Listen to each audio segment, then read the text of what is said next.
It is Friday. Tuesday. You've given away our secrets, you monster. Hello, good morning, welcome. We're rusty, and it's morning time, and we're here to talk to you about our morning mindset routines, which is apt. Kristina is going to talk to you about her morning mindset routines because I refuse to have a morning mindset routine. So we're going to talk to you about how we wake up this morning. Every morning. Yes. Step 1, open eyes. Step 2, check if still breathing. Success. That's Raquelle's morning mindset. Move on. Yeah, exactly. Yeah, continue with day. Well, I don't know about you, but it's 2022 for me, where I am here. I think everywhere in the world is 2020. I don't want to make any assumptions these days. I want to make zero assumptions. If someone has decided that they're living in the Victorian era, then power to them. It's your prerogative. But for me, it's 2022. And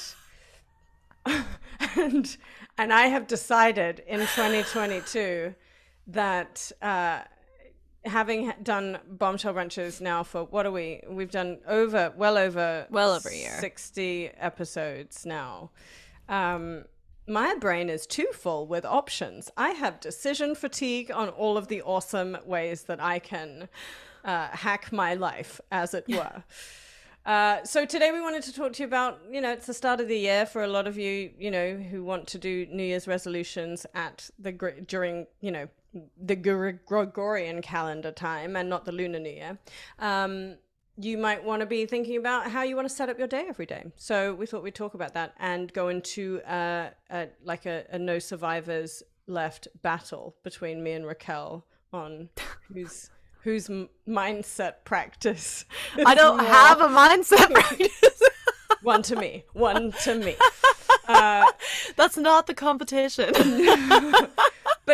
But we talked about this and we talked about setting this up, and I was like, you know what? And Raquelle was like, but I don't have one. And I was like, I think that's the point. I think that's what makes it so But then you called it. You were like, let's do a morning mindset thing. I'm like, no, that's what you post every day on social media. Like, yes. I don't do that. You're like, but let's have one about that. I'm like, but then it's just Kristina's episode. So you should just do that one on your own. You've uncovered my... No.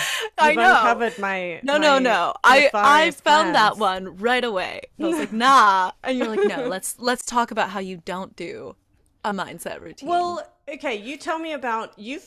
How many different times you've traveled so much this year? I've had over 8 trips this year alone, and each one was for at least a couple months. No, my shortest one was 1 month, but most of them were at least a couple months in a different country, actually in a different continent each time. So it's kind of messed with my brain. What was?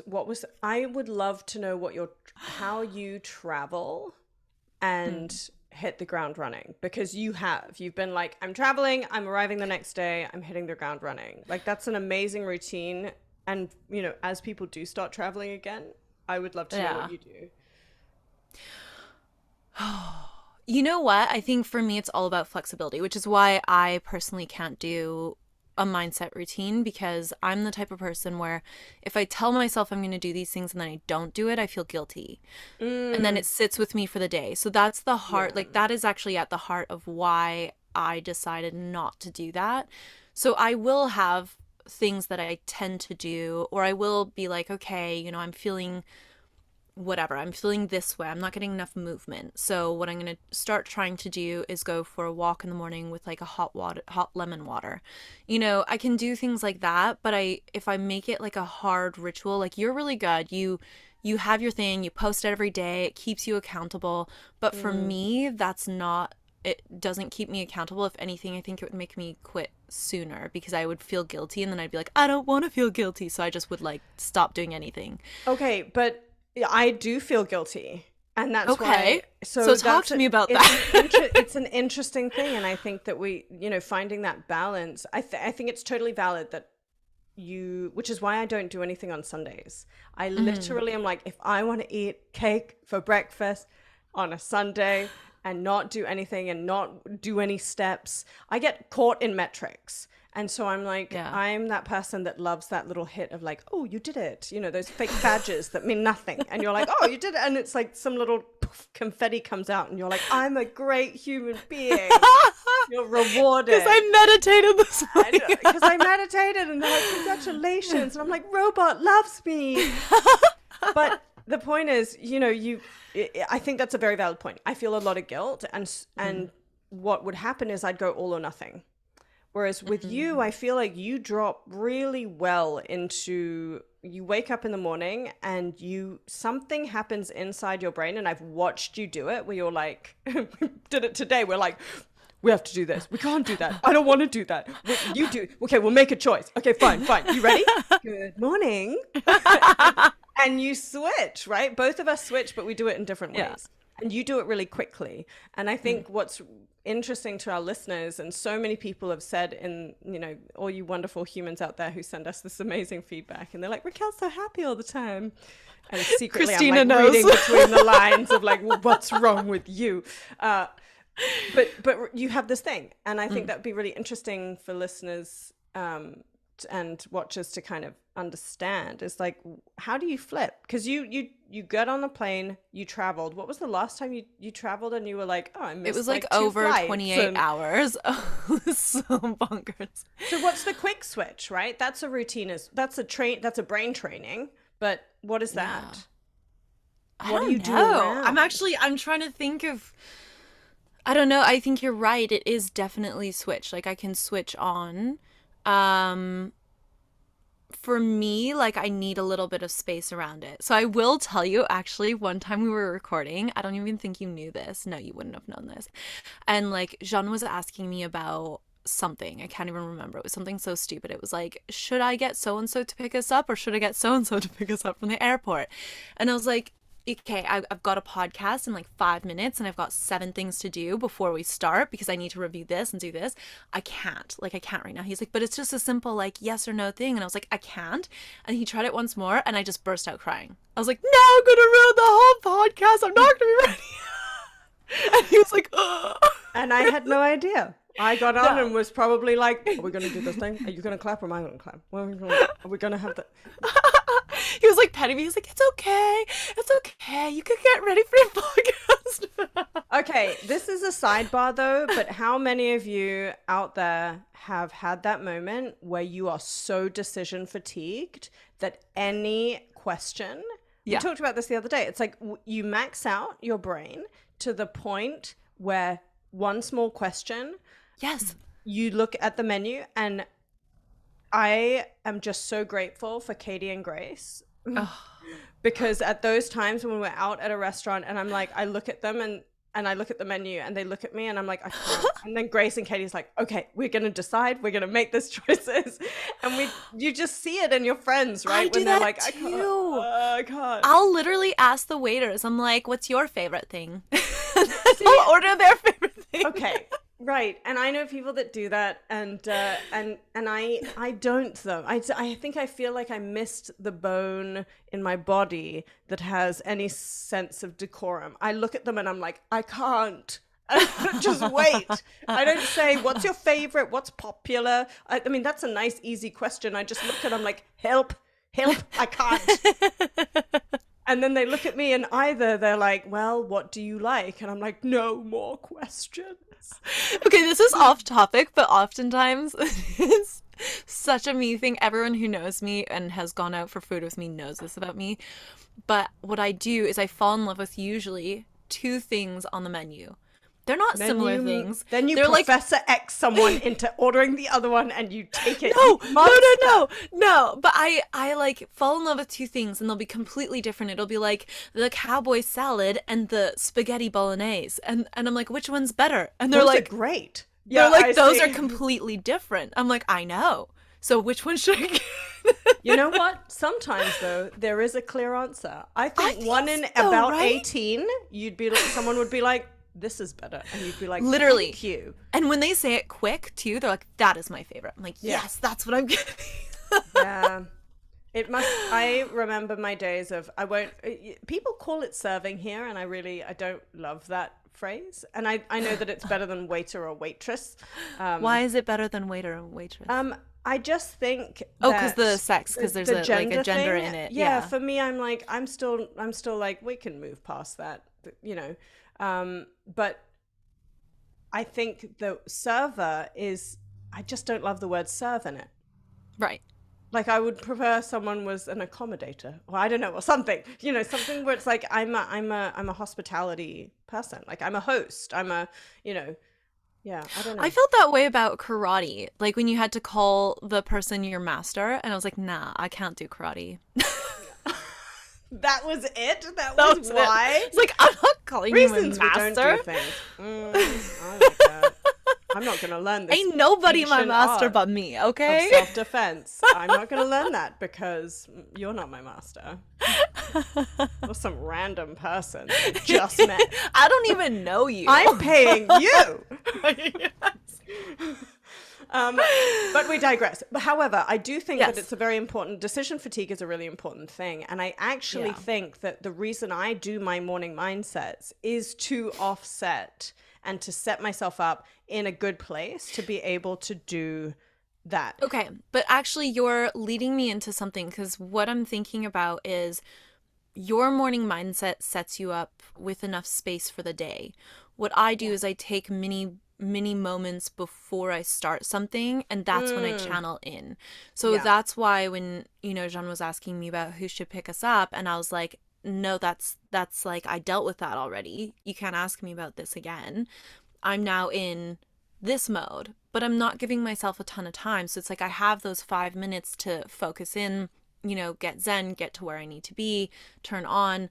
And if I'm not given that 5-minute window, I break. I'm like, I don't have it. I'm not prepared now. Like, I don't need a lot of time, but I need that time. Have you ever read the book by Cal Newport, Deep Work? I've heard of it, and I think I've heard him on a podcast, but I haven't actually read it. I'm going to put that on our BB Book Club reading list because if you all out there haven't heard it, Cal Newport wrote a book called Deep Work, and it's really about the nature of how we focus and how we work most productively. Obviously not... I'm caveating it because I think it would be amazing if Cal Newport and Ashley Margeson wrote a book together that was like also hormone based and a little bit more of the science behind our bodies and where we're at in different for women anyway, for people who have menstrual cycles at what time of the month, right? What your focus is like, because that really stuck with me when Ashley Margeson was talking about that. But one of the big things that you're describing is you're priming yourself to get into a state of that flow of work. And I won't answer people. Like when I'm like that with everything. So for you're very good at switching in and out of things. So like Kristina will message people while she's doing other stuff. I'll see her on Zoom calls, and I see you messaging people. I see things happening. For me, I'm like 100. Like I think I'm one of those people. It's not like, it's like the opposite of ADD. I'm like a hyper focuser. So when I'm in, I'm 100% in. Yeah. It's interesting you say it because I know I do it, and I know I clearly do it, and people see me doing it because I don't have a choice. Or I don't feel like I have a choice. I look at it and I go, if I don't do this right now, it will leave my brain and I will have a mountain of things to do later. So someone said to me, I think Mike has once said to me, our friend Mike, who always leaves gem drops without being on this podcast, he basically was like, there is no multitasking. You cannot multitask. Yeah. So for me, I trained my brain to be like, I have to switch, I have to do this stuff, because otherwise what happens is I find most people around me will be able to be present and focus. And if I do the like half focus, but like let's say when we're talking to Crystal, you're like, yes, this and this and this. As soon as I know you've got it, I let it go and I move to doing the admin behind something else so that something else has moved forward so I can optimize the time. And in my mind, I'm like, I would love to not be doing this, but different phases, I'm like, I have to. in my mind. I'm like, I don't have to, but if I don't, it doesn't get done nearly as quickly. And then I'm up until like 11 o'clock at night trying to catch up on all of those things. So it's it is an interesting one, because a lot of people are like, you're amazing at multitasking. And I'm like, actually, I'm okay enough to get by, but I wish I didn't have to. That's my big thing. I wish I didn't have to do it. Because what actually happens, so just so everyone knows, the science behind it is, yes, it's impossible to multitask in the sense of how we believed we could in the past. So what people usually believe about multitasking is you can do two tasks at the same time. You cannot. So what happens is we just become very quick at switching tasks. Yes. Yeah. So you're going from one to the other. The problem with that, and this is maybe the student in me, the problem with that is if you're doing something else, you can't actually focus on what's going on otherwise. So you're not going to be focused on what's going on in the meeting. So if there was something where you're like, okay, I could have come up with this amazing idea on top of that, you're not going to be in that same state where you can work through that the same way. I mean, you can still switch within that. Like you can feel like, okay, I'm doing this, but you're actually switching to that. And then you're switching back to this, and then you're switching back to that. And you're like, okay, I can still add things to this meeting, but it's not going to be the same level as if you're doing the one thing. You know what's also interesting though, on top of that, for your nerd brain to think about afterwards, is different people's learning styles. So if I sit and listen and don't do anything else, I lose attention and my mind just takes me into a different like dimension, and I go back to like, you know, I don't know. Did you know that they've proven that doodling helps you learn faster? So I'm a very kinetic learner, and I don't know why people don't teach, why this isn't a normalized thing at school. I learned I did a course called Future Problem Solving when I was like 12 or 13, and we had to learn what our learning styles were, and we had to test it. And we had to be like, okay, well, how do I learn? Which is why I'm the person, just so that all of you know a little behind the scenes of like, when I am on these podcasts, every now and then you'll see my arms just like, you know, kind of move a little bit. And that's because I'm writing down these notes and these buzzwords and these things that help not only for us to write them later, but they make them stay in my brain. Yeah. And if anyone's seen my desk, it's like filled with colorful pens, because recently I realized I get really happy if I have a whole bunch of pens, and even our spreadsheet. I have a whole bunch of pens. I've always loved stationery. But going back to that routine, and how we switch and how we move and how we know that's understanding of yourself and being willing to test those things and then reflect on them is so vitally important for this year ahead. I would say, I mean, every year, but the other ones we can't do anything about now. So we're going to just focus on 2022 for you darlings. But have a think about it, because I don't know about you, but it took me a while to actually twig that was happening, that I was like, oh, I'm retaining this information. And now you and I'm any form that I'm designing or any template I have has got like purple and green and red and highlighted and like all these different colors. And Raquelle is like, the designer in me is like it's too many colors.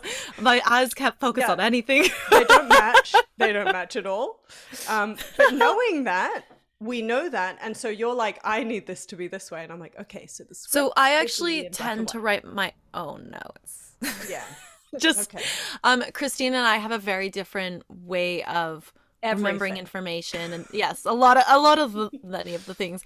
But Kristina is also the one who really keeps us on point for the whole team and making sure everything's documented and making sure people have stuff. So for me, there's no sense in me trying to like change things in that realm. I just do things on my end so that I can remember. But it also goes back to that learning piece where I am also a kinesthetic learner. So for me, if I can take notes, I remember it better as well. So that's why if you're taking notes, you're like, I'm taking notes. And I'm like, I know, I'm also taking notes. Yeah. But it's also because we're both actually remembering things through taking those notes. So if you took those notes, I wouldn't remember. Yeah. So I have to take notes on my own as well.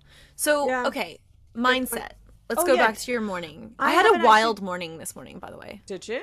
Yeah, but Of you go course you did. ahead. You're you. I did not. I had exactly the same morning that I have 6 days a week. I woke up. I opened my eyes, checked that I was Wait, what breathing.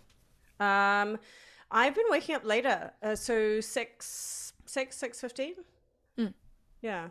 So I have a long morning mindset if I have more time, if I'm feeling luxurious, and I have a condensed routine.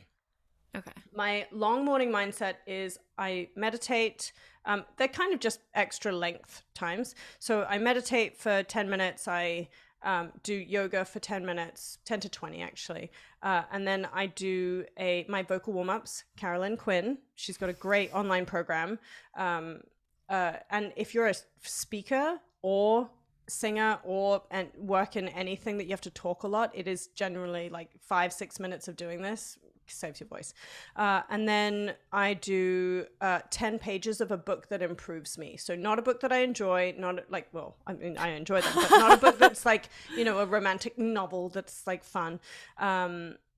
Something that like, so right now I'm reading Pathways to Reconciliation. So things that will further me as a better human being on the planet, in my opinion. And then I do 10 minutes of guitar and songs. So I play and I set up, and I often will play songs in front of my vision board and just get really like essentially prime cool. myself. Yeah. Yeah, I like that. And when I've done a course before where there was another thing called priming, which is like a gratitude thing as well. So I do that as well. And that like finishes off my setup. And I don't, apart from using my phone for the apps, I will not check a message before or let the world in any way, especially social media, until I have done those things. And I've just now added that I do apple cider vinegar and lemon water in the morning as well, just to kind of like reset my alkalinity. But the condensed one is essentially just 8 minutes of meditation, 8 minutes of yoga, 8 pages of a book, and vocal warm up, 5 minutes of vocal warm up or 8 minutes of vocal warm up, and that's it. What is with the tens and the eights? Why are we choosing those numbers for what we're doing? If I choose a number that I know I can achieve and I go over it by a little bit, then I feel great. Okay. And I broke it down into an hour because I was like, I'm going to have an hour. And I've spoken to friends. So many people have written to me and said, can I have that? Can I use that? Where did you get it from? What I think is more important is creating yours to suit a lifestyle that you have and a mindset that you want. And I think it's really important to base it on basically what you're doing is you're telling yourself and the universe what's most important to you every day. So for me, I wake up and whatever that is. And so I wake up and I say, it's so important for my mind to not control me. It is so important for my body, for me to acknowledge that I appreciate my body. And I'm very, very conscious of my yoga it's a free app on Nike Training Club. I love Nike Training Club. Yeah, I love Nike Training Club. And and so it's me honoring all the elements of who I would like to be and who I know I am. And some people, they're like, I don't have 10 minutes to do each of those things. And I'm like, do it for 5. Or split it up. So yeah, actually a lot of those things, I mean, obviously I shouldn't say obviously, I should be doing the vocal training. I actually had a hard time finding a straw. So a lot of the vocal training. Carolyn and I are talking about that. I think she's really? working on that. Yeah. Yeah, because that is like, you need especially when I was in Europe. Yeah. Yeah. And now that I'm back in Canada, actually, P.S. guys, I'm back in Canada. Now that I'm back, not for long. Right. Don't get too excited. Just for a month and a half. But I do actually have a small straw here. But when I was in Europe, I didn't. And then there was the pandemic, and then there was all the things, and you couldn't go to the shopping, and all of that. So, anyways, yeah. But a lot of things I do. What I've found is different countries call for different things in everything. So, like in daily rituals, in seasons, in food. Like I was just saying, so I've been here for like 2 or 3 days, and 2 or 3 days ago, I was craving fresh fruit, fresh veggies. I wanted the crunch. Getting here, it's so freaking cold. I'm like, I want soups. I Yeah. want like squashes. I want, all of those homey Yeah. I baked. So Ramen. I woke up at 4 this morning, and then I laid there for like an hour, and then I was like, "Yeah, I can't do this anymore." So I made coffee, and I made 2 dozen cranberry muffins, and then I made a quiche, a breakfast quiche, so everybody could enjoy like a good, healthy, protein rich, I love a good quiche, me. right? And Yeah. then the thing is, like, for me, I'm really bad about eating because I'm one of those deep focus people. Like, I get super sucked into my work. If there's not something quick to just like warm up and go, I won't eat. And then I'll get Right. so starving that I eat something unhealthy that's not actually gonna like help my energy in the long run. Yeah. m- Prepping, knowing that you can be certain ways is so, so It's important. so important. So you just have to know you. You have to know what your schedule is like. So I think that's a huge piece of the puzzle. And so I did all of that, and then I prepped for this. But I'm also in quarantine right now because I'm waiting for my COVID results. So I'm not actually able to like go out and do the things that I necessarily would normally do. Um, Mm, when I was in South Africa, it was a whole different thing, especially when I was in Cape Town. Um, the workouts that I did, they started at 5:30 in the morning.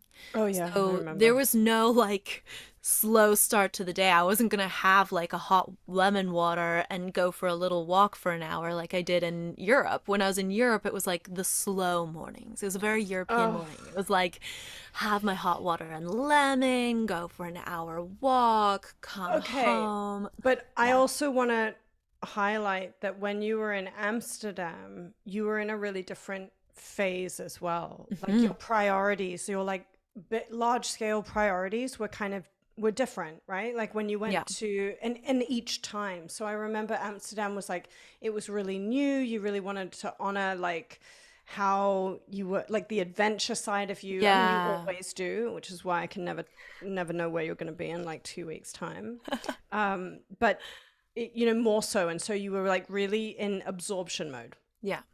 And I think setting Yeah. up, I love that analogy because you can be in the same city and everything changes around you, so your mindset routine needs New to really job as shift. New well. Like job, if you losing work your job, differently, stressful time at job. picking up a new hobby, like you start doing yoga, but you realize if you go in to do a yoga class, like here, I know Mm, everything's shut down, but let's just say, because I've had this in the past as well, maybe you can only fit in a full hour, hour and a half yoga class at 5:30 in the morning. yeah. That might change your routine. So, One of the things I want to impart with everyone as we've learned so much about bombshell brunches, one of the big threads, and we talk about this a lot, these recurring themes that come up, but one of the big things is really the action and then the reflection. Because if you start a new thing, I think you and I have the luxury of having this show to be able to really break down and then bring in experts that fortify that statement of I did this and then I reflected on it and this is how I felt about it and then I changed. And that process of iteration I think is really, really important. So for you, when you were like I'm traveling, you didn't know until you traveled 8 times in a year what you had to do to become in like to have the neuroplasticity to still feel like yourself in because I remember when you first moved to Amsterdam and you were like I am not feeling myself, I am not mhm. feeling in it, and over the course of the year you normalized that disruption and that external chaos. You know what I did actually? I added in things that I needed. So, Okay.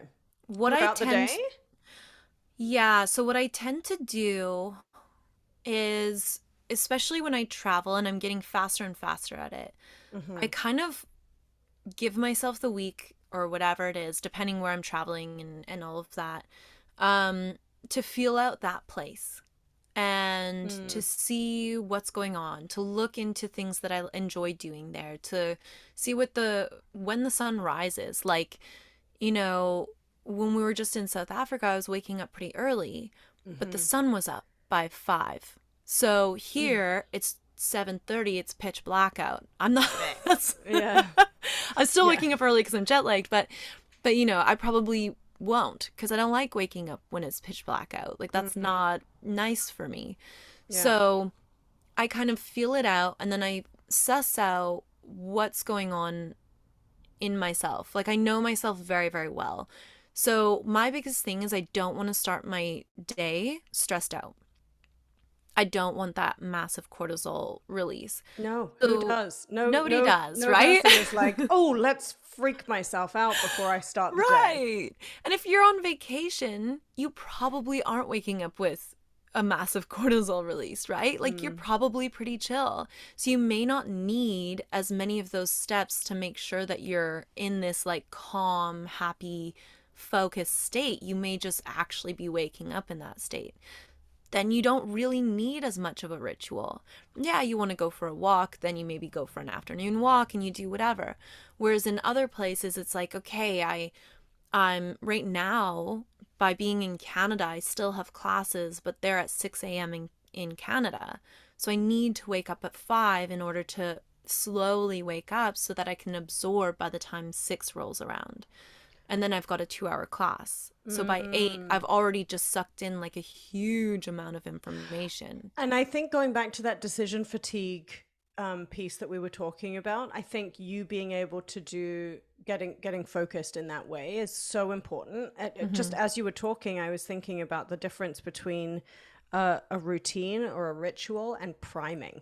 And for so many of us, we're training to be the athletes of our lives. And what you're describing and what I do as well is basically training. We're training. And so when we're in like prime mode to prime ourselves to get the most out of our day. Now, I think one of the big things is people go, oh, I don't have time to set myself up in that way. But the reality is you don't have time to not. Yes. Like wake up earlier. That's what I'll do. I'll just like, it doesn't matter if I have to get up at 5 or 4:30. I need that to be the best me for the day. And you know that you need that because you start with intuition, then you take action, and then you reflect. And I think that's a huge, huge piece for the contextualization of why it's so important to do this. And as we talk with our fire friends, are all people who do the same thing. Beatrice is like meditation in the morning. She will not miss a day. And there are other people who do different things. Now, you knowing what it is, I think the final piece on that side for me is the interesting thing about going on holiday and doing it is it comes back to why you're doing it. So I'll go on holiday, I'll still meditate in the morning, but I won't necessarily do other things. Most likely I'll meditate. If I'm not staying with a whole bunch of people or family, then I'll do my vocal warm-ups. And I will read, but I'll read more than 10 pages. I won't keep that structure as a minimum because I have all the time in the day. But if I was on a holiday more than a few days, I would go back to that routine because it brings me joy. What it does is it establishes it establishes my most successful me. My most successful me wakes up in the morning with a clear mind, a strong voice, an able body, and a socially conscious mindset that is filled with song. Like that is my best me. And if you did nothing else, tomorrow I encourage you all to wake up and just check how long it takes for you to open your phone and check your social media. Just don't judge it, but pay attention. See how long it takes before you let anyone else in, whether it's your emails, whether it's social media, emails, anyone else. I would like you to know tomorrow morning, and if you can do it for a few days, that's so great, how long before you let other people into your life, because then it's how long And before see someone how you else has, feel about it. yeah, and see how you feel about it without judgment. Because if it doesn't freak you out, Yeah. I don't think it's necessarily my opinion, which is not a popular opinion in this because everyone's like, don't touch your phones. I will touch my phone. Especially when I was in Europe, for me, it was a really nice thing to wake up and touch my phone because I was in a pandemic for 7 months by myself with nobody I knew around me. Yeah, you were disconnected. I was so disconnected. Mm-hmm. And because of that time change, that 9 hour difference, my friends and family would message me when I was sleeping. Right. So I got to wake That's a good up point. to all of these nice messages from my friends and family. Right. And it made me feel good and loved. And, you know, it was a really good way to wake up. But except the messages from me that were like, we're doing this and we need to do that. And I've done this script. Yours were nice too. But, you know, if you're having work emails come in and then your heart starts racing and you feel like you have to answer them or you're frustrated because, you know, whoever from work is saying this or whatever it is, that's maybe not the vibe you want first thing in the morning. I love that you've highlighted that because I think that, yes, that's a very, very good point. Knowing why you're reaching for the phone is hugely important. And I think for everyone out there, you know, listening and watching, you know, we're all really creatively minded. We're all always looking for solutions. We're all growing. We want to be braver and fuller and all of these things. And that thirst in and of itself can give us a reason to want to reach for other things all the time or have things to do all the time. And I think that's a really great point. If you are reaching for that phone for connection to, you know, say good morning to the person or people that you love, that's an amazing tool. It's not a weapon at that point. And it's not just habitual. You know why you're doing it. You know why you're doing it. Because that's the other thing is when something is habitual, it's in the automatic processing side of our brain. Yes. It's in the system 1. And so you're doing it without actually having to really think about it very much. And so you want to kind of look at all of those things that you're doing automatically every once in a while and question why you're doing them. Is it actually benefiting you, you know? Yeah. And before you get decision fatigue about this, because you could do this for the whole day and be like, why am I doing this? Why am I doing this? And be me about it. Like, why? I walked into Body Energy Club yesterday and I did the thing. I looked and I was like, and they were like, what are you looking for? And I was like, I work out with weights and running. And I love Body Energy Club. Oh, they're so great. Shout out Body Energy Club. Actually, they're a local company. They're a Vancouver. We should find their owner. Or owners. And I walked in and the manager was like, and Grace, this assistant, was like, can I help you? And I was like, yes, please help me. I work out, I do the weights, I do running. Someone said BCAAs. I want nothing more. I don't want this row of things. And she was like, okay, we will come and help you. And I think it was they were great. They did help me. I have a really tasty drink now for after my workout so that I don't feel like a gray poo lying on the floor after I finish my working out.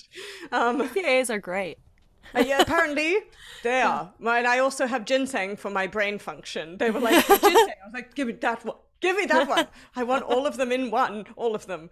But my point is if you are asking the question, ask one or two, you know, in one day, and then really think about it and don't add more. Because if you start to, you know, quote unquote, like fix or shift or test or experiment with other things, if you have too many things that you're addressing, this was my biggest failure.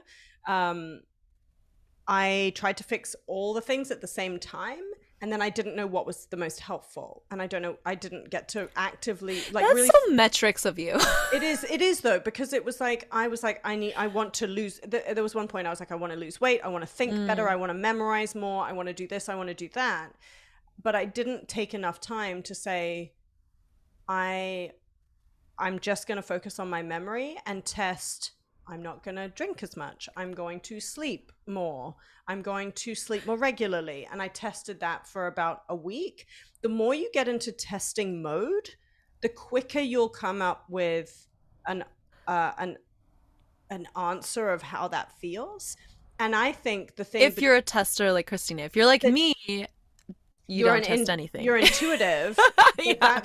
but for me, that leads me back to my intuition.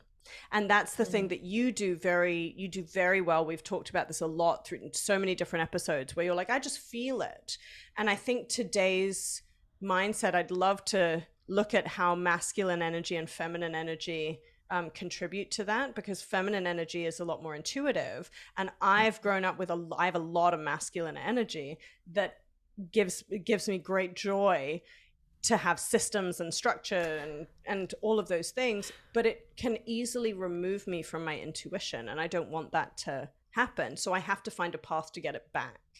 And some people, when they've been like, oh, just think it, just like feel it, just like wait till you feel it, and I'm like, it's too quiet. So how can I take my little breadcrumbs that way? And now I can look at something and go, I did it with eating. I narrated a book called Intuitive Eating, Intuitive Eating, I think it was called. I'll find it and put it in the notes. It's an incredible book that got me back to learning how to be intuitive about my food rather than measuring and weighing and, being too structured, which is not healthy. Yeah. So mindset's, it's the balance. It's the, what do I feel like? And some days I think, because I'm channeling my Raquelle these days a little bit more, I'm like, I'm gonna have to go with the flow. I woke up late and I chose sleep.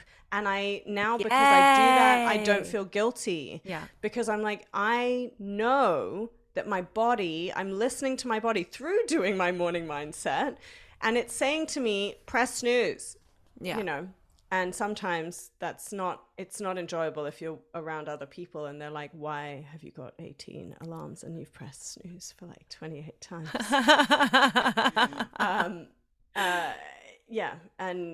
I think that's a really good point. I think I'd love for you all to go away. That's my one request for you tomorrow. See how long it takes before you start to let neutral or negative external factors in.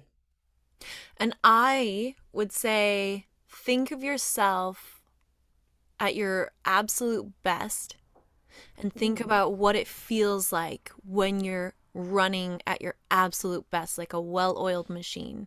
And then start looking at, where does that start to break down for you? If it is, maybe you have the perfect routine. If you don't, if you're like, okay, my mind's starting to race here. Okay, I'm starting to get a little angry here. Oh, I've got road rage here.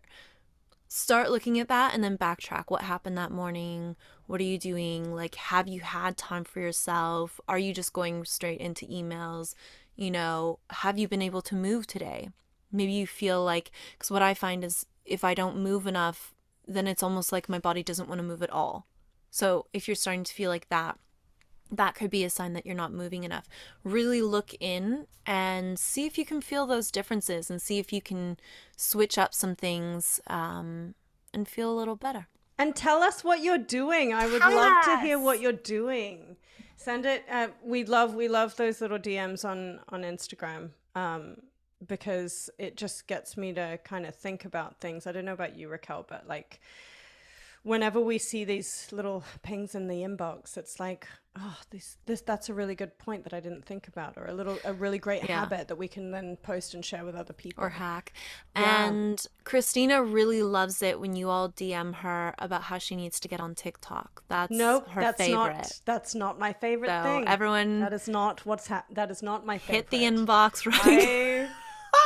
We're coming to TikTok. Oh God. This is Professor X at its best. This is Raquelle being like, she's the hypnotoad. And the hypnotoad. The hypnotoad. Toad. Ribbit. And the book is called Unapologetic Eating by Alyssa Unapologetic Ramsey. Eating. Oh, I like it. Okay. Eating. Yeah, I'll put it in the resources for you to all. So if you haven't liked and subscribed and followed us on Instagram, do that, because I want my dopamine hit of I want my little badge. I want my you've made up. Look at my mom. That was a very weird sidebar. If you would like to see more pictures of Raquelle's mother, She's so pretty. Find us on Instagram. She still is. Yeah. Show me that picture again. Why is it in sepia? Your mother is like... Because this is old. This is like when she was modeling. That, you know what? Look at the old earrings. Is not, she's not from the 1900s. Look at the earrings. It is definitely, but it's a sepia, like that's like the, you know. They didn't have filters back then. I don't know what this is. It's great. It's great. Yes. But P.S. Go to the YouTube. Yes. Oh, yes, that's right. That was your clickbait that was my for the YouTube. segue. Would you like to see a sepia tone 80s photo and a frame? Go to YouTube. Click subscribe. What will we have next week? We'll just have these lots of little things. I'm like looking around. I'm like, I have the most. I know. I was trying to think about two little Easter eggs. Would you like to see a head? Would you like to see my lovely mug? And that works both ways. Actually, that is a lovely mug. It is. You know what? I really want the set. If you do see, I should have waited until the next episode before I said, "Hey, would you like to see my?" This is the landscape of the very first pumpkin that I ever carved. I freestyle my pumpkins. And the first time I did a pumpkin carving ever, I did a cityscape. Wow. Yeah. Cool. Yeah. And apparently it was weird and people thought I was very odd. Why? Because you're meant to like make weird faces, like the jack. No, you're not. You can make whatever you want. Whatever you damn well please. That's what I think. That's what I think. I think they're rude. But this is a local Granville Island company that makes this mug, and I really want 3 more of these, or maybe 8 more of these. I need a set. I want a set. I think you should get a set. I think I should spoil myself, yeah. All right, darlings. Well, we'll see you next week, because that's what we do here, is return every week, whether you like it or not. And I hope that you have a good morning or not morning or evening, some kind of mindset routine that involves you being intuitive, taking action and reflecting on that action, and then trying to force me to go into TikTok about it. Good job, everyone. Happy Tuesday. Bye-bye. Thanks for listening, bombshells. In order to continue to elevate, subscribe and don't forget to click that little bell so you can get notified every time we have a new badass brunch. Until next time, stay focused, fierce, and fabulous.